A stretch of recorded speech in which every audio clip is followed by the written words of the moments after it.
여러분 안녕하십니까? 라디오 전망대 송유라입니다. 전남도 의회 도정 질문이 오늘 마무리됐습니다. 여순사건 특별법에 허위사실 유포 금지 조항을 포함해야 한다는 촉구부터 여순사건의 왜곡을 방지하고 소극적으로 대응한 전남도에 대한 질책이 있었습니다. 그리고 광주와 전남 특별광역연합에 대한 구성에 대해서도 추진 과정에 공론화가 부족하다 이런 비판이 나왔는데요. 전라남 특별자치도에서 갑자기 특별광역연합으로 전환한 것은 행정력 낭비와 정책 혼선을 줬다라고 주장했습니다. 권한 중복이라든지 의사결정 지연 등의 구조적인 한계도 피할 수 없다란 지적이 있었습니다. 이번 도정질문, 전남도의회 도정질문 사상 가장 많은 의원들이 가장 긴 기간 동안 질문을 이어갔는데요. 다양한 논의가 있었던 만큼 실질적인 변화로 이어졌으면 좋겠습니다. 오늘 YMCA 토론 시간에 더 구체적인 내용들 들어보고요. 뉴스 이 작가야 이슈책까지 이어집니다. 잠시 후에 뵙죠.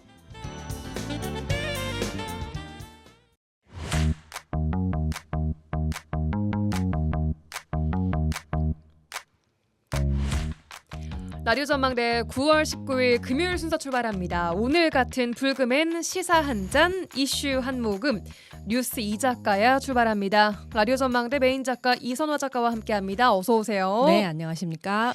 자, 이제 가을이 성큼 다가온 이 금요일 밤 어떤 소식 준비하셨습니까? 네, 여수시의회 강제 사보임 논란 소식 가져왔습니다. 네, 최근 여수시의회 본회의에서 상임위원회가 변경되면서 논란이 좀 커지고 있는 모양입니다. 예, 사보임은요, 먼저 사임과 보임을 뜻하는 말인데요. 사임은 말 그대로 물러나는 것. 예. 예, 보임은 다른 상임위나 특위로 옮기는 것입니다. 예. 예, 국회나 지방의회의 특별위원회나 상임위원회 위원을 교체하는 과정이라고 보시면 되겠습니다. 네. 여수시 의회는 기획행정위원회, 환경복지위원회, 해양도시건설위원회, 의회 운영위원회 4개 상임위가 있는데요. 최근에 본회의에서 상임위가 변경된 의원은 모두 5명입니다. 예. 이번에 문제가 된 것은 무소속 송하진 의원의 사보임인데요. 송하진 의원은 원래 해양도시건설위원회에서 활동을 하고 있었는데 환경복지위원회로 변경이 되는 과정에서 갑작스러운 통보를 받았다라는 겁니다. 네, 여수시 의회에서 사보임 관련 규정이 있을 텐데 말이죠. 네. 송하진 의원이 문제를 제기하는 내용은 구체적으로 뭔가요? 일단 사보임 상임위의 사보임과 관련된 규정이 명확하지는 않습니다. 그래요. 네. 하지만 지방의회 운영 해설서 등에는 상임위원회 임기가 명시돼 있고요. 사보임은 당사자 협의나 본인의 의사 표명이 있을 때로 정해져 있는 만큼 송하진 의원은 당사자 협의 없이 진행된 이번 사보임이 의회의 민주주의를 무너뜨린 사안이라고 비판을 하고 있습니다. 예. 덧붙이자면요.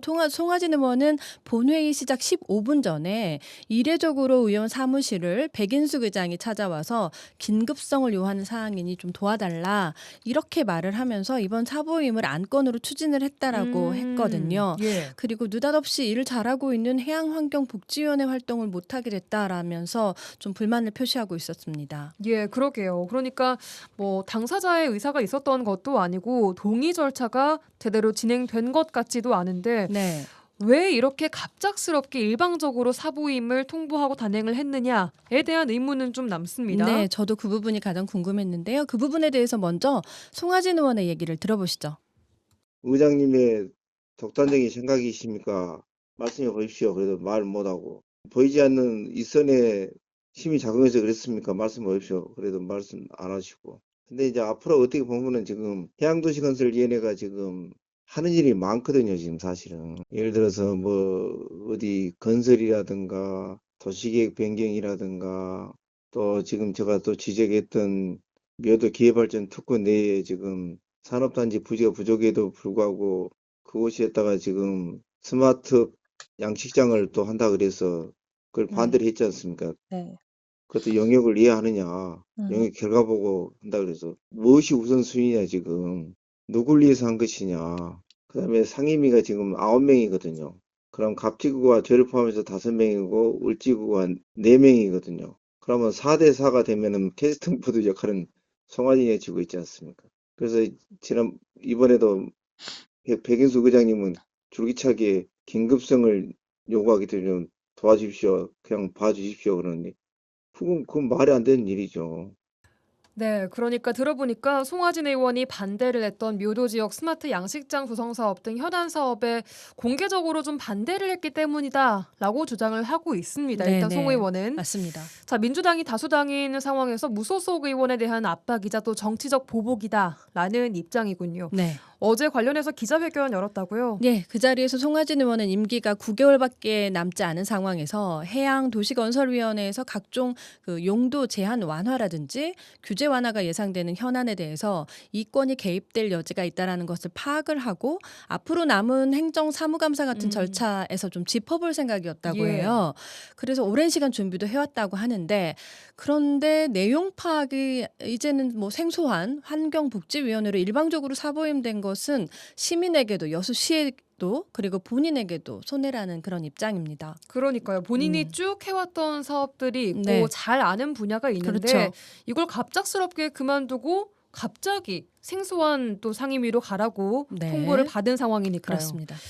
자, 이쯤에서 이제 백인숙 여수시 의회 의장의 입장이 좀 궁금합니다. 어떻게 좀 연락을 해보셨습니까? 예, 제가 백인숙 의장께 전화 연락을 드렸지만 직접 통화는 어려웠고요. 밝혀진 내용을 중심으로 좀 정리를 해드리면 예. 상임위원회 위원으로 같은 지역구 의원이 편중돼 있는 것들을 좀 정리를 하고자 했다라는 얘기입니다. 이게 무슨 얘기예요? 그러니까 한 상임위원회에 같은 지역구 의원이 이렇게 편중이 돼 있는 것을 좀 피하고 균형적으로 좀 배치를 하려고 했다라는 겁니다. 예. 그렇지만 환경복지위원회 위원 중에서는 지금 보니까 이석주 의원과 최정필 의원은 자선거구로 한 상임위 안에 2명이 같은 지역구에 배치돼 있습니다. 지금 현재.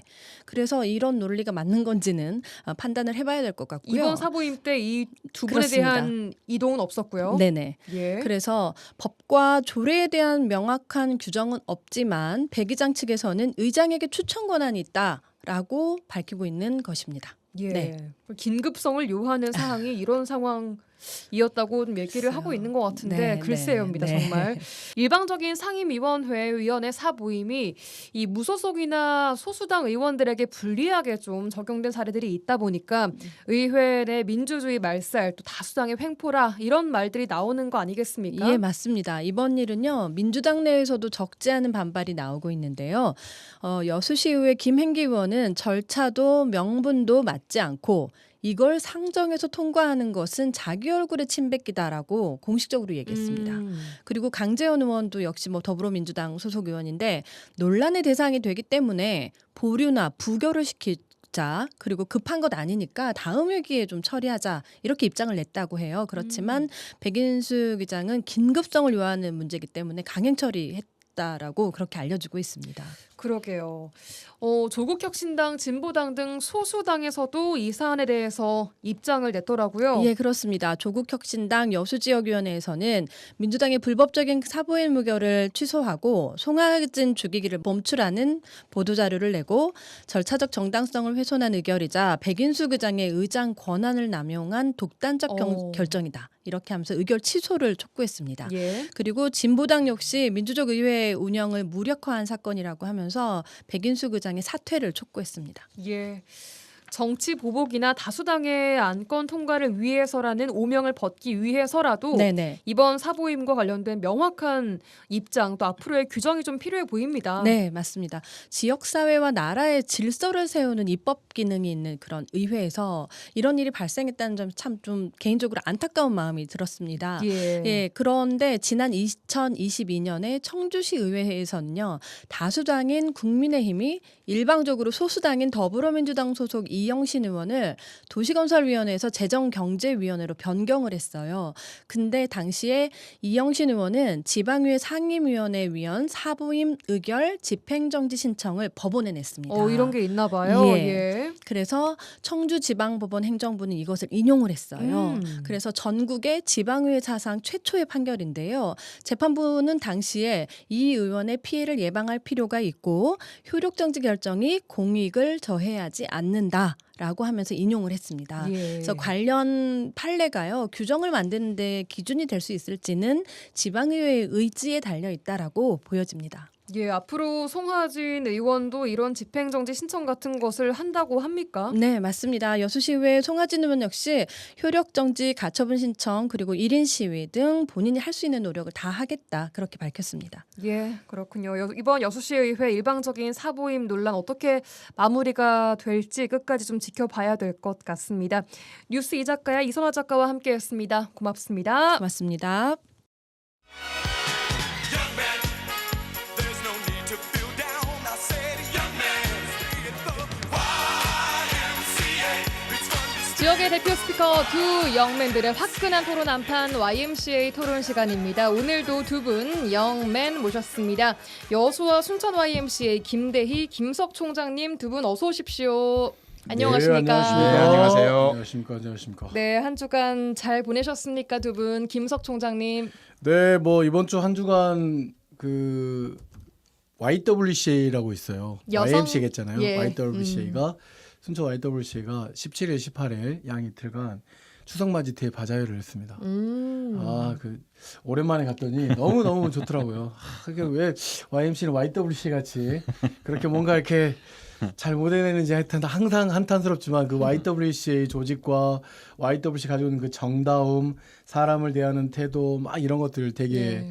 그 많이 배웠다 그래야 될까요? 그렇게 좀 배웠고 하여튼 뭐 그렇게 하면서 추석을 또 나름대로 준비하고 있는 모습들 보니까 너무 좀 뭐랄까 부럽기도 했었고 추석 분위기가 좀 나네요. 네, 그렇습니다. 그리고 예. 이제 저는 이제 그 오늘 방송 오기 전에 그 제 여순 사건 재판 관련해서 예. 관련해 이제 항소 준비하고 있잖아요. 관련해서 오늘 민변 광주 전남 지부 변호사들을 만나고 조금 좀 허심탄회한 이야기도 좀 나누고 그러고 와서 조금 뭔가 그동안 좀 무거운 짐을 좀 내려놓는 것 같은 그런 기분이었습니다. 이번 주 한 주는. 조언을 좀 구하셨어요. 많이 구했습니다. 네. 알겠습니다.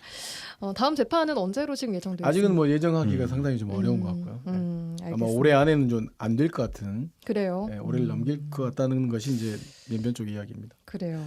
김대희 총장님 한 주간 잘 보내셨습니까? 네, 저는 지난 그 수요일 17일이었죠. 오후 2시에 국회에서 그 석유화 위기에 따른 대안을 모색하는 국회 토론회가 좀 있었어요. 예. 전남 동부권 지역에 있는 세 분의 국회의원님하고 또 토목건설, 뭐 브랜트 노동조합들이 함께 좀 준비한 토론회인데 많이 예. 오셨어요.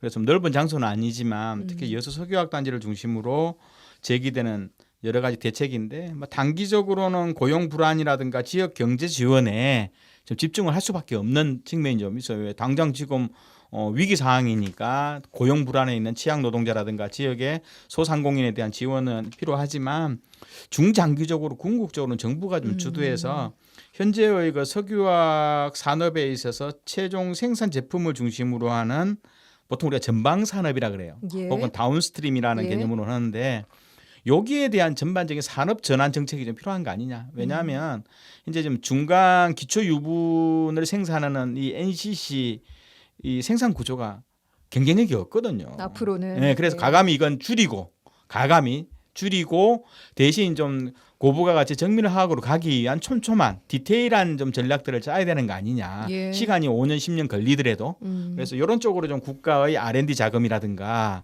산업 전환 정책에 대한 좀 관심들이 좀 필요하다는 걸 했고 특히 이제 노동자들이 어떻든 정부 정책에 좀 참여하면 좋겠다. 왜냐하면 노동자는 생존이 걸려 있는 문제고요. 그래서 예.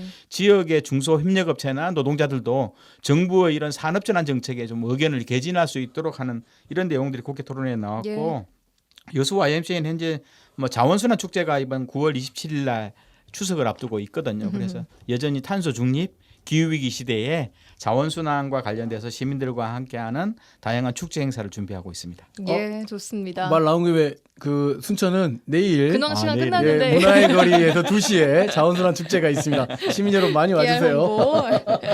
알겠습니다. 자, 오늘 주제 토크 들어가 보도록 하겠습니다. 요즘 국회도 국회지만 도의회도 상당히 좀 바쁜 일정입니다. 국회 대정부 질문이 있다면 도의회는 도정 질문이 있습니다. 어제 국회 대정부 질문은 끝이 났습니다만 전남도의회에서는 지난 16일부터 오늘까지 나흘간 도정 질문이 있었습니다. 도정의 현안과 또 과제에 대해서 진단을 하고 대안을 제시하는 중요한 그 도의회의 기능이자 의정 활동의 꽃으로도 불리는데요. 관련된 내용 오늘 두 분과 함께 자세하게 좀 보도록 하겠습니다. 두 분 보셨습니까? 이거 저희가 과제를 드리고 지켜보셨습니까? 이게 저도 이제 제 시의원 해봤죠. 시의회는 시정 질문이라고 하거든요. 예. 네. 이게 보는 게 예. 쉽지 않겠구나. 어떤 부분에서요? 일단 너무 좀 정중한 예. 자세와 정중한 질문들과 답변으로 막 하고 있어서 예. 예전에 저 같으면 그거 했어요, 안 했어요? 그거 왜 그래요? 막 이렇게 물어봤을 예. 텐데 또 예. 대정부 질문도 그러잖아요. 음. 막 이렇게 따지고 묻고 막 이러는데 그런 게 아니라 너무들 점잖으셔가지고 한 10분 보다가 졸고 10분 보다 졸고. 예. 그러나 상당 부분 그 도정 질문에 그 참여했던 그 많은 분들의 그 뭐라 그래야 될까요? 그 열정이랄지 도지사에 대한 다양한 질문 방식은 예. 상당히 배울 점이 좀 많았던 것 같습니다. 예. 그런 측면에서는 되게 좀 유의미한 시간이었던 것 같고 그런 측면에서 놓고 본다고 봤을 때 좀 뭐라 그래야 될까요?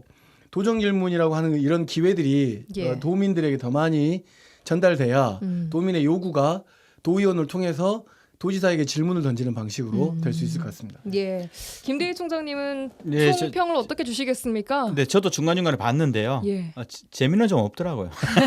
왜냐하면 도정질문이 아까 김석 총장님 말씀하신 것처럼 보통 의원당 20분에서 많게는 50분까지 좀 주어지거든요. 예. 그러면 도지사나 행정부지사 양보를 해서 국장이라도 온다면 네. 신랄한 질문이 되는 거다. 기본 한 5분 정도 자기 예. 기조 발제하고 예. 불러서 파바박 막. 예, 주고받는 예. 이러면서 저 도원이 공부를 했구나. 지사가 평소에 이 정책에 대해서 왜냐하면 미리 안을 주거든요. 예. 살짝 눈치를 주니까 예. 공부를 미리 2, 3일 전에 해야 되거든요. 공부는 열심히 한 것 같더라고요. 예. 그런데 말이 옛날 지난 임시회에서 나왔던 의견, 1년 전에 나왔던 의견하고 바뀌진 게 없는 거예요. 그 말은 뭐냐면 해당 실가소 공무원들이 정책 대안을 세우지 않는 거예요. 그대로다. 그러면 또 그건 도의원은 물어봐야 되는 거죠. 네가 6개월 전에 다시 질의했던 내용인데 왜 똑같은 답변이냐? 안 했다는 거냐? 하고 계속 이러면서 좀 난감한 측면도 있고 그러면서 도지사의 항복선언도 받아내고 이래야 되는데 이런 예. 재미가 좀 없더라고요. 그래요. 약간 두 분은 김대희 총장님께서 네. 도의원을 하시든 아, 뭘 좀 해보세요. 못하죠. 그 앞에서 질문하는 사람들 엄청 어려워요, 사실은. 대신 이게 5분 발언도 있어요. 네. 여수시의회는 10분 발언인데 예. 이 발언은 답변의 의무가 없어요. 도의원이 의원들이 평소에 예, 도정이나 예. 시정에 있어요. 문제 있거나 관심이 있던 것을 한번 짚어주고 예. 이슈화 시켜주는 것이 예. 이제 5분 발언인데 도정 질문은 행정부가 답을 내야 되거든요. 예. 공식적으로 공식적인 문서거든요. 예. 그러면 나는 이 문제에 대해 의원님 지적에 대해서 어떻게 생각하고 그건 어떻게 변화시키겠다. 예. 그리고 안 오면 큰일 나거든요. 그만큼 도정 질문 자체는 굉장히 의미 있고 행정적 강제 집행을 해야 되는 상황을 이런 상황이기 때문에 도정 질의를 준비하기 위해서는 보통 우리가 도의원님들이 많게는 한 달 전, 짧게는 일주일 전에 낮밤을 안 가리고 막 정책 지원관들 동원해서 자로잡고 예. 이러거든요. 예. 그래서 도정 질문의 수준이 그 지방 의회의 수준이다 이렇게 보시면 됩니다. 네. 자, 이번 도정 질문에서 전남 통합대 국립의대 추진부터 석유화학 산업 위기 대응, 리박스쿨 역사 왜곡 대응, 농어업 기후변화 해법 등 다양한 지역 현안들이 나왔습니다. 이런 내용에 대한 질문에 대해서 아까 1년 전과 크게 답이 바뀐 게 없는 답들도 많이 있었다. 그래서 별로 재미는 없었다 하셨는데 진정성은 좀 어떻게 보세요, 김석 총장님? 일단은 질문하는 분들과 그다음에 답변하는 그 김영록 도지사의 답변 과정에서 예. 와의 같은 어떤 그런 모습들은 그 김대 총장님께서 좀 말씀하신 것 같고 예. 그러니까 상당히 좀 그 주제를 준비하느라고 굉장히 애쓰고 노력하는 것은 여실히 좀 보여지는데 네. 집행부의 답변이나 이런 것들이 실질적으로 이제 도지사의 발언 중 여러 가지는 정부에 건의했다. 입장을 좀 드려보겠다. 알고 있지 않느냐 이런 이야기들이 좀 많으면서 예. 조금 정책 투명성을 좀 강조하거나 공개성을 좀 막 요청하는 그런 질문들보다는 예. 지역 현안과 이미 드러나 있는 현안들과 관련된 내용들이 좀 많이 있어서 이미 조금 좀 준비된 질의와 준비된 답변 같은 그런 이야기였습니다. 특히 석유화학 산업 위기와 관련된 문제랄지 전남 통합대 관련된 문제, 예. 그다음에 그 의대 추진에 관한 문제까지도 예. 놓고 보면 정부가 다 관여되어 있는 문제들이잖아요. 그러다 보니까 도지사도 이거 관련해서 확실하게 답을 하기 좀 상당히 어려운 그런 것들이 있었고 그런 것들을 좀 도지사가 뭐 열심히 좀 해서 어떻게 끌어내야 돼라고 하고 하는 질문을 좀 강력하게 제기하기보다는 좀 이렇게 아주 형식적이다 살짝. 형식적이라보다는 좀 너무 매너 있는 질문들과 이러다 보니까 조금 그런 그 일반 도민들 시민들이 가지고 있는 그 온도 차와는 좀 다르더라라고 하는 것이 하나. 다만 한 가지 여순 사건 관련해서 그 모종환 의원이 예. 그 리박스쿨 이야기하면서 저는 되게 놀라웠는데 예. 특별법 개정과 관련돼서 아니 예. 그렇게 역사 왜곡하는 사람들은 5.18 특별법처럼 처벌해야 된다. 저는 이게 굉장히 이번 도정 질문의 핵심적인 이야기였다고 생각하고. 모정환 의원이 한평 네네네. 지었더라고요. 그다음 두 번째 서동훈 의원이 이야기한 것 중에 하나는 뭐냐면 왜 이렇게 기각률이 낮냐. 그러니까 희생자를 실무위원회에서 올리면 왜 도대체 여순 의원의 기각률이 낮냐라고 하는 것에 대해서 예. 굉장히 옳은 지적을 했는데 이와 관련해서 도지사의 뭐 여러 가지 답변은 조금 좀 미비한 측면이 있었습니다. 왜냐하면은 여순 사건이 6.25하고 연결되다 보니까 6.25 희생자로 예. 이렇게 밀어넣다 보니까 예. 그 희생자가 좀 늦어지는 측면도 있거든요. 이런 측면에서는 여순 사건 희생자가 기각률이 낮아지는 것에 대해서 지원단뿐만 아니라 도지사도 여전히 내용적 파악을 못하고 있는 거 아닌가라고 하는 좀 생각이 좀 들긴 했습니다. 예, 이에 대해서 뭐 도지사는 제도적인 장치가 반드시 필요하다. 뭐 요 정도로 입장을 냈더라고 그냥. 너무 정답 같은 예, 이야기인데 그러니까 예를 이렇게 들면 우리가 여순위원회하고 모범 실무위원회가 답안처럼 이원화돼 있으니까 예. 통합해야 된다 이런 어떤 자기 주장이 있어야 되는 상황인데 그런 것들이 너무 없이 두루뭉술하게 넘어가더라는 거죠. 예, 이번 여순 사건 특별법 개정 논의에 대해서 어떻게 보셨습니까, 김대희 총장님? 제가 보기에도 뭐 김수중님 말씀하셨다시피 모정환 의원이 좀 좋은 내용을 이야기하셨어요. 허위 사실을 유포하거나 왜곡하는 문제에 대해서는 특별법 개정을 해서라도 안 넣어야 되는 거 아니냐. 예. 그리고 또 뭐 서동호 의원이나 주정섭 의원도 이 세 분의 의원님들이 여순 사건에 대해서 문제 제기했는데 보통 전라남도 주요 핵심 사안이 아까 그 국립의대 통합대학 문제 사건하고 여순 사건 그리고 산업위기 이런 것들이 이제 동북권 지역을 중심으로 가장 주요 핵심인데 예. 또 가장 많이 나와요. 예. 근데 도지사의 답변은 천편일률적인 거예요. 그러니까요. 그러면 실제로 서동호 의원도 질의했던 거라든가 모정환 의원이 했던 내용들은 보면 도지사가 좀 책임성 있게 이야기해라. 좀 잘 질타를 잘 네. 못하시더라고. 더 날카롭게 했어야 됐는데. 그러니까 네. 저는 실제로 중앙정부는 물론 이제 실무위원회가 도지사 책임하에 있고요. 중앙위원회가 여순위원회가 있는데 이건 실무위원회에서 강력히 전라남도가 중심에 그렇죠. 문제 제기를 해야 하면 중앙위원회 말 못해요.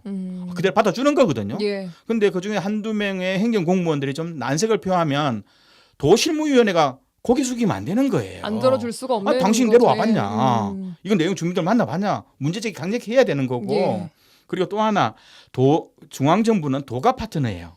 기초정부는 이야기 안 듣습니다. 예. 유일하게 도정부가 중앙정부의 파트너이기 때문에 예. 도가 얼마만큼 한에 따라서 내용은 달라지는데 예. 여순 사건 이번 특별법 개정에 대한 내용들이라든가 제반적인 내용은 그만큼 막 얌전하지만 의원님들이 얌전하지만 도지사한테 따끔하게 말하는 거다. 저는 이렇게 좀 생각이 듭니다. 도지사가 제 역할을 하기 어려우면 그래서 상임위원 제도를 주자는 거죠. 여순위원회하고 실무위원회에서 가운데서 상임위원을 두면 이 조지사의 무거운 책임감도 좀 떨어지고 또 지속적으로 가능한 게 되는 거고 상임위원은 민간에 두면 되는 거니까 예. 진아이처럼 예. 네, 그런 것들에 대한 대안 없이 제도 개선을 해야 된다는 방식으로 이야기를 해버리고 또 그 질의에 대해서 질문했던 의원들이 특별하게 언급 없이 너무 얌전하게 하는 것은 좀 역할을 좀 제대로 좀 해주세요. 요구도 좀 하고 이렇게 해야 되는데 조금 여순 사건 특별법에 답답하셨겠어요. 대해서 보시면서. 답답하다기보다는 저라면 그렇게 했다. 저라면. 저라면. 근데 여순 사건 특별법 이 관련된 도의원들 질의 내용이 답변이 도지사의 답변은 작년 12월 달 이 특별법이 개정되고 난 이후에 네. 도의회 정기회에 나왔던 이야기가 똑같습니다. 똑같아요. 답이. 그러니까 변화가 없는 거예요. 도는 그동안에 6, 7개월 동안 충분히 예측 가능한 이런 흐름들에 대해서 거의 손 놓고 있었던 거죠. 이게 정권도 바뀌었으니까 진상조사 보고서 빨리 채택하고 할 수 있게끔 전라남 도지사 좀 빨리 좀 옮겨주셨으면 좋겠어요. 그 공무원들에게만 맡기지 말고. 예, 네. 알겠습니다. 이런 부분에 대해서 조금 더 날카롭고 또 빠져나갈 수 없는 질문을 더 해줬으면 하는 그런 아쉬움을 좀 주신 것 같습니다. 저라면 그렇다는 거죠. 저라면 그렇다는 거고요. 네, 하여튼 뭐. 알겠습니다. 자, 하나 더 보겠습니다. 광주와 전남 특별광역연합의 실질적인 구조의 기초가 될 그 규약이 원래 오늘 19일 공개 예정이었는데 아직까지는 공개가 안 된 것 같습니다. 이 부분에 대해서도 공론화가 좀 부족하다 이런 지적이 나왔는데 구체적인 내용 질의가 좀 부족하지 않았나 하는 부분에 대해서 어떻게 말씀 주시겠습니까? 일단 뭐 내용들이 공개돼 있지 않다 보니까 도정질문에서 예. 나왔던 것은 너무 부실하게 지금 하고 있는 거 아니냐라고 하는 내용 중심이더라고요. 그러니까 뭐냐면 사실은 이제 말 그대로 지금 이 광주 전남 특별광역협의회와 관련된 내용에 대해서는 내용을 명확하게 알고 있는 건 현재 도지사와 이걸 추진하는 단계에 있는 분들이잖아요. 예. 정보가 많이 공개돼 있지 않다 보니까 뭐라 그래야 될까 조금 이 귀화관도 좀 함께 보고 귀화관 함께 만들어내고 또는 그런 것들이 전라남 도의회도 좀 파트너일 텐데 거기도 내용을 좀 잘 모르고 있는 것 같은 느낌이 들어서 조금 요 지점은 언급하기도 제게 좀 조심스럽고 다만 이게 예. 좀 더 많은 도민들하고 도민 사회를 구성하고 있는 많은 단체들 뭐 기관들과 함께 의견을 좀 전라남 도지사가 많이 좀 수렴할 필요가 있다라고 하는 말씀 좀 드리고 알겠습니다. 싶습니다. 네. 이재태 의원이 뭐 바늘귀를 꿰지 않은 바느질이다. 언제든 풀릴 수 있는 졸속 추진이다. 이렇게 이야기를 했더라고요. 김대희 총장님. 예, 그렇죠. 이것이 이제 느슨한 행정 통합의 개념이거든요. 그렇지만 어떻든 기존의 광주광역시와 전라남도라는 광역 단위 상위의 연합 행정이기 때문에 이건 굉장히 예. 중요하거든요. 특히 이 광역 연합 사무소를 어디에 위치할 거냐. 그리고 이것은 기존의 광역하고 어떤 행정 업무적 차이가 있는 것인지. 그리고 요거는 사실상 도지사나 광역시장보다 더 윗단계인데 이 사람을 어떻게 선출할 건지. 예. 이거 상당히 중요한 문제가 있는 거고 특히 광역의회 연합의 의회를 또 구성하도록 되어 있거든요. 예.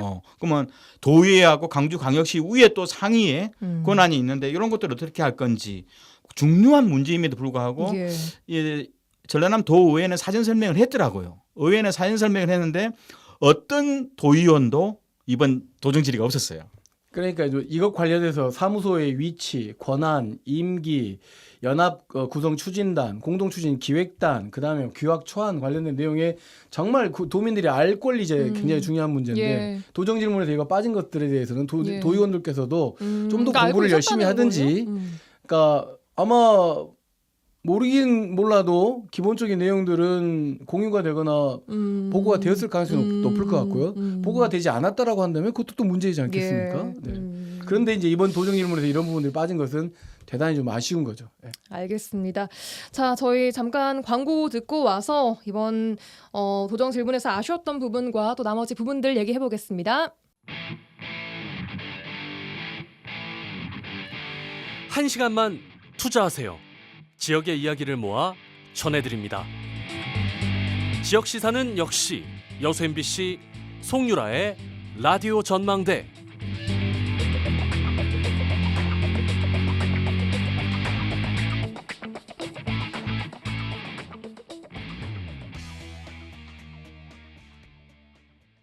네, 금요일 코너 YMCA 토론 함께하고 계십니다. 여수와 순천 YMCA 김대희 김석 총장 스튜디오에 나와 계시고요. 자, 이어서 도정 질문 이야기를 해보겠습니다. 이번 도정 질문 전반적으로 어떤 부분이 가장 좀 아쉬우셨습니까? 김대희 총장님.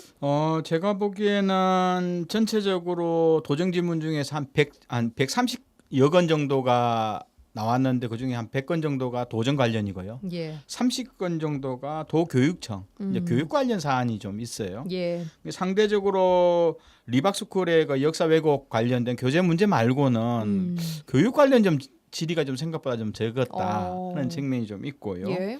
그리고 실제로 여기는 33명의 도의원들이 지지를 했으니 예.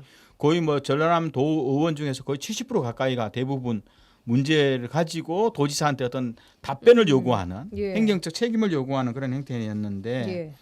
특히 이제 그 중에서 과대학 문제, 특히 이제 대학 통합 문제는 이게 도의회 본회의에서는 항상 가장 많이 문제가 되었던 질의가 굉장히 많이 되었던 영역인데 여전히 도지사의 답변은 시원치 않았다.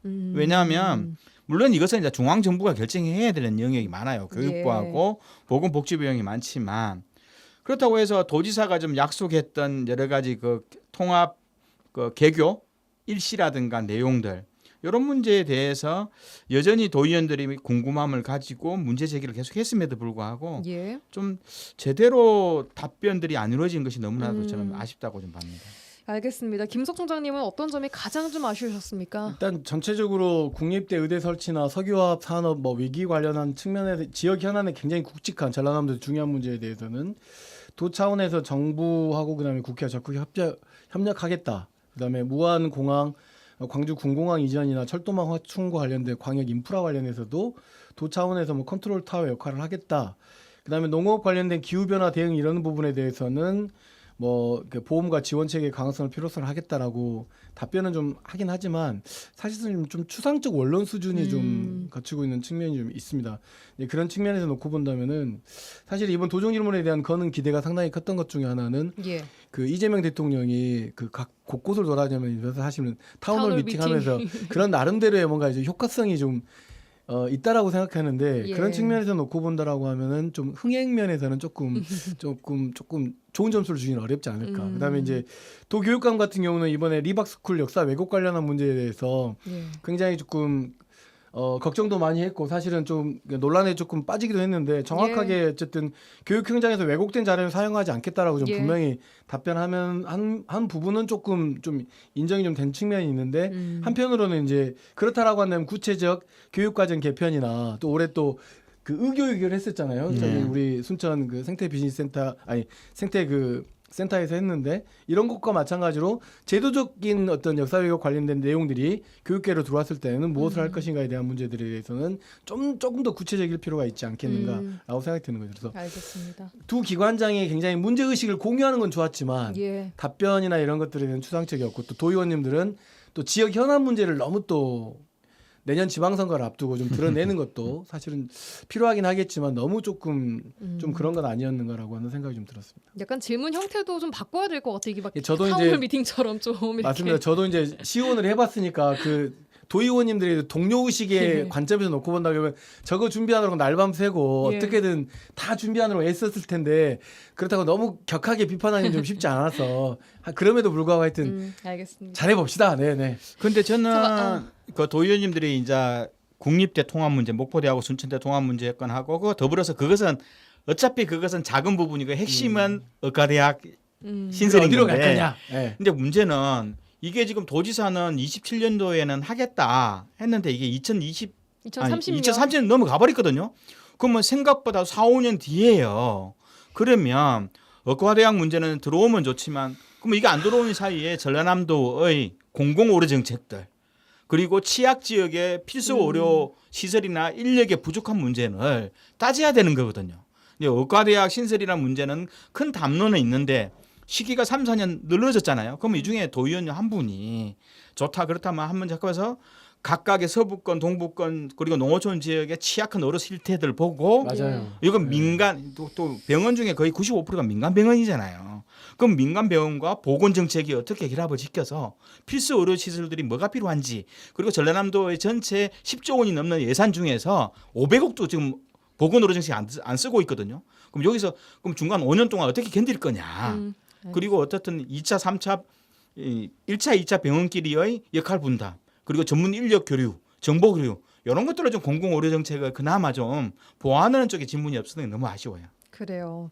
그렇습니다. 아까 김석 총장님께서 지방선거 이야기 잠깐 하셨는데 이번 도정 질문은 약간 일정도 질문자도 또 질문 수도 역대급이다 이런 평가가 나옵니다. 개회 이래 도정 질문이 원래 거의 사흘이었는데 이번에 나흘로 좀 늘었고요. 질문하는 의원도 평소에 2배, 총 평소에 2배인 33명이 좀 참여를 했다고 하는데 이게 진짜 지방선거를 앞두고 있어서 이 출마 예정자 의원들이 질문을 열심히 하셨더라고요. 실제로 어떻게 좀 보셨습니까? 이게 뭐 지방선거 현역 평가 항목에 의정활동 성과도 들어 있잖아요. 그게 굉장히 중요해요. 왜냐하면 보통 우리가 1년에 옛날 같으면 한 10년 전만 해도 의원님들 1년에 도정질이 한 번도 안 오고 넘어서 많아요. 그런데 이렇든 뭐 1년에 4번이든 5번이든 하는 것은 좋은데 그러려면 이제 꼼꼼히 공부하고 저는 당연히 이게 늦었다고 봐요. 더욱더 많은 높은 점수에 그 당에서 그 지방선거 후보자 평가할 때 더욱더 많은 점수로 가야 된다고 좀 보는 거거든요. 예. 이러면서 공부하는 도의원 아니 공부하지 않는 사람들은 앞으로 출마하기 힘들다 이런 뉘앙스를 완전히 줘야 된다고 보는 거거든요. 이번 정부에 그렇게 좀 될 것 같기도 한데 분위기가 어떠세요? 너무 나쁘게는 보지 맙시다. 그 시원 안 해보셨죠? 저 해봤잖아요. 뭐라도 하려고 하는 사람들이니까 좀 그 너무 나쁘게는 보지 말았으면 좋겠고 다만 이런 건 있죠. 예. 아마 민주당의 공천 기준이 좀 달라질 수도 있겠다는 생각이 들어요. 그러니까 뭐냐면 의원들의 의정활동 평가가 위원회에서의 발언 뭐 횟수가 될 수도 있고 지표로 놓고 보면 조례 뭐 발의 건수가 될 수도 있고 그다음에 도정 질문이 될 수도 있고 그다음에 뭐 5분 발언이 될 수도 있고 뭐 연구 모임 이런 것들이 될 수도 있을 것 같아요. 그러면 내년 지방선거에 나가는 데 있어서 기존의 현역 의원들이니까 상당히 현장에서는 지명도가 상당히 높지 않겠습니까? 그 지명도 높은 것에 비해서 도의원이라고 하는 또 자리가 있다 보니까 도의회 의정 활동은 좀 생각보다 좀 낮을 수도 있기 때문에 예. 요 낮은 지표를 좀 올리기 위한 나름대로의 노력이었다라고 저는 좀 평가를 좀 해주고 싶어요. 알겠습니다. 네네. 자, 오늘 시간 관계상 여기까지 마무리를 해야 될 것 같고요. 지방선거를 앞두고 있긴 하지만 평소에도 이렇게 열심히 공부하는 그런 광역 기초의원들의 모습을 많은 시민 도민들은 기대하지 않을까 또 싶은 생각이 듭니다. 오늘 마무리하도록 하죠. 평상시에도 열심히 하시게요. 그러니까. 네. 김대희 총장님과 함께했습니다. 고맙습니다. 네, 감사합니다.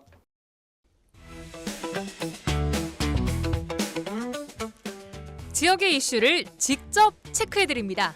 이슈 체크. 이슈 체커 이미지 리포터와 함께하겠습니다. 어서 오십시오. 네, 안녕하십니까? 자, 오늘은 어떤 이슈 체크해볼까요? 네, 오늘의 이슈 체크. 계속해서 유출되는 우리의 개인정보 이대로 괜찮은지 체크해봤습니다. 안 괜찮은 것 같아요.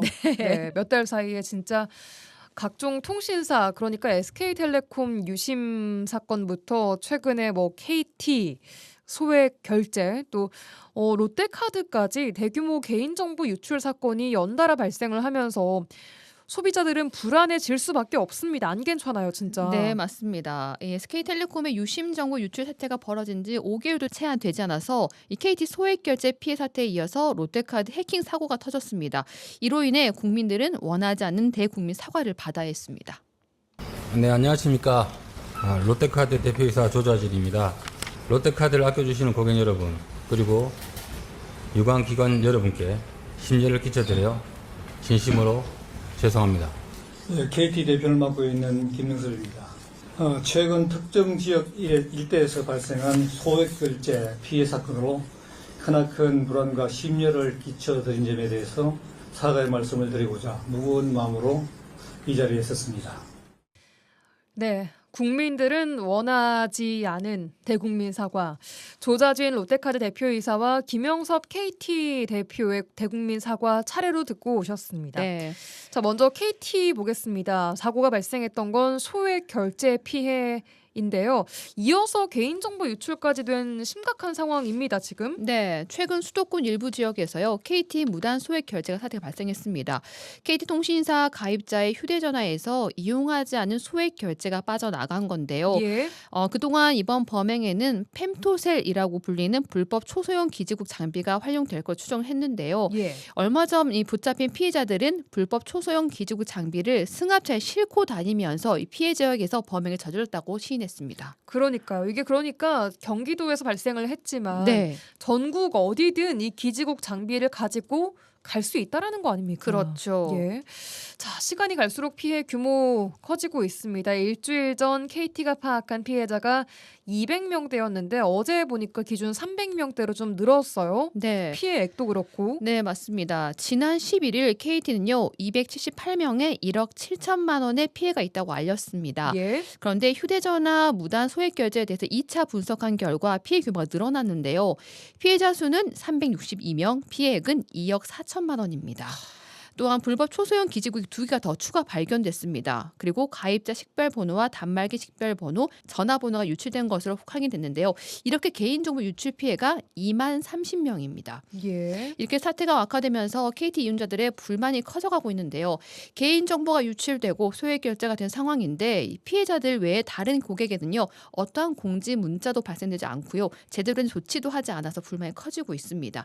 KT 이용자 얘기 들어보시죠. 불안감이 있죠. 근데 이제 저도 털렸는지 그 조회해 보는 게 KT에 있더라고요. 근데 저는 안 털렸더라고요, 다행히. 요새 워낙 그런 AI나 뭐 이런 컴퓨터 이런 쪽이 잘하는 사람들이 많아지잖아요. 그러면서 대기업들 정보도 더 쉽게 잘 털리는 것 같은데 뭔가 그 사람들이 보안 방법을 더 강구해서 소비자들을 좀 마음을 안심시켜줘야 되지 않을까 그런 생각이 들긴 해요. 미흡한 것 같아요. 일단 자기네들이 지금 털렸음에도 안내 문자가 없었다는 거에 대한 좀 문제점이 있었던 것 같아요. 이런 게 만약에 있었다면 이런 거 사실을 고지를 하고 그 고지한 거에 대해서 예방책이라든지 앞으로 재발을 하지 않는 방법이라든지 대책이 있어야 되는데 그런 게 없던 게 좀 아쉬운 것 같고. 사후 처리, 유출되고 나서 사후 대처가 좀 미흡한 것 같아요.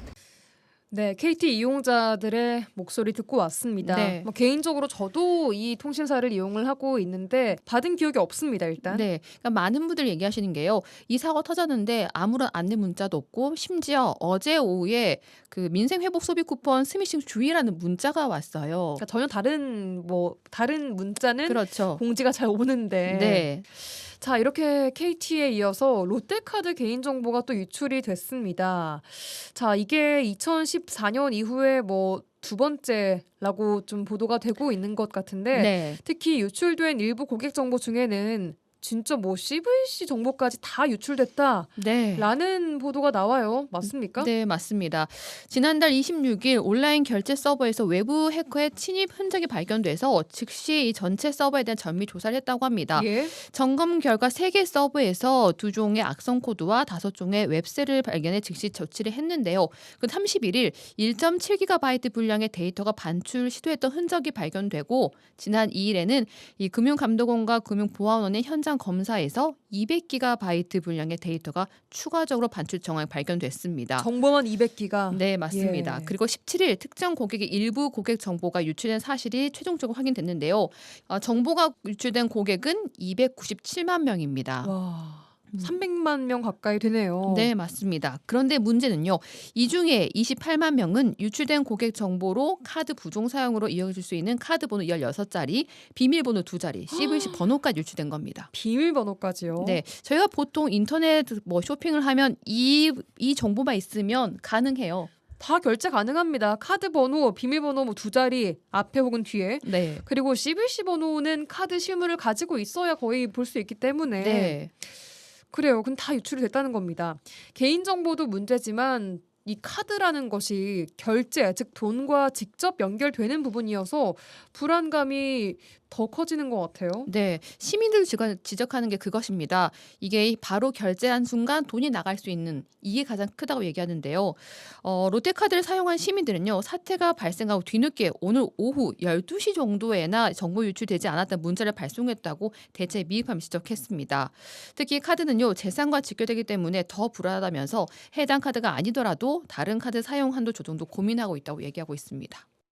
일반적으로 어디든지 다 개인정보 쓰잖아요. 다 털려있지 이미. 카드는 현금하고 직결된 거잖아. 취소하죠. 처음에는 엄청 민감했는데 지금 이제 무디가 갇히잖아요. 지금. 정보 유출은 안 되었다고 하는 문자를 오늘 받았네요. 오늘 왔어요. 아니, 물론 이제 털렸으면 너무 불안은 하죠. 이제 어떻게 될지 모르니까 대부분 이제 카드 뭐 비밀번호를 다른 카드에도 좀 비슷하게 쓰고 있으니까 보안 쪽에 뭔가 그쪽을 이렇게 강화하지 않았다는 요새 같은 이 시대에 보안 정보를 정말 더 강화하지 않았다는 거니까 그게 그쪽을 더 이제 강화를 해야지 뭐 이제 소비자는 뭐 그렇게 자세한 건 잘 모르니까요. 이자 할부 이런 거는 별로 의미가 없는 것 같고 다른 혜택 그러니까 만약 혜택을 줘야 된다면 이제 더 다른 혜택으로 찾아봐서 줘야 된다고 생각을 하죠. 의자 뭐 그렇게 뭐 비싸게 살 그런 게 별로 없으니까. 정말 이런 정보 유출 사고가 한두 번 나는 게 아니다 보니까 이제 정말 우리가 이게 정말 심각한 상황인 것도 못 느끼게 되는 게 좀 부작용인 것 같아요. 맞습니다. 그러니까 많은 시민들이요 이렇게 개인정보 유출 사건에 대해서 불안하긴 하지만 뭐 내가 직접 겪거나 주위 사람이 발생하지 않아서 피부로 크게 느끼지 못한다고 얘기를 하고 있어요. 예. 그리고 워낙 오래전부터 개인정보 유출이 많이 됐잖아요. 그러니까 걸려오는 스팸 전화도 많아지고 이런 스팸 문자도 많아지다 보니까 개인정보 유출이 흔해졌다는 걸 느낀다면서 개인정보가 중요하지만 경각심은 없다고 얘기를 하고 있습니다. 이것도 큰 문제입니다. 네, 내가 지킬 수 없는 이 개인 정보, 이 기업과 당국의 선제 조치가 필요하지 않을까 싶은데요.